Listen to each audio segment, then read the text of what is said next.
አልፎ አጠጉኝ ውሃ ሞልቼላ ያ ውሃ ግን ሲመጣ ቤንዚን የተቀዳበት ሃይላንድ ነው የሚመስለው ተቀራጥሬ አንተ ቀየርክ እንዴት ላሆን አልቀየርኩም ውሃው ነው በእጄ ተቀየረው አለ በቃ ደስ ብሎኝ በሱ እንትን እያልኩ እየታጠብኩኝ ይኸው ፊቴም እንደምታዩኝ አማረ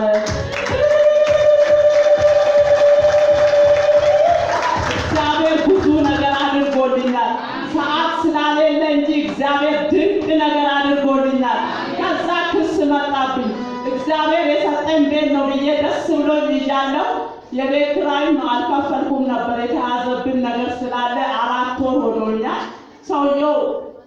ሰውየው ጋር ከኔ ጋር የሚኖረው ሰውዬ ክስ አቀረበና እሱን ሰማሁ ስሰማ ጌታ ወይ አንተ ነህ ካለሁበት ውጪ ያልከኝ አትጥለኝም እኔ አንተን አለው ብዬ ስል ውጪና በሩ ላይ ድፍያለ ውሃውን ወጥቼ በሩ ላይ ሳልከፈትም ጊዜ ሰውየው ይባስ ብሎ ይሄን ሰፊውን ቤት ቀይርላችኋለሁ ከዚህ ትወጣላችኋል እግዚአብሔር ስም ይባረክ እመን እንጂ አትፍራ እግዚአብሔር ትልቅ ነገር አድርጎልናል ካመነው ጌታ ያደርጋል አሜን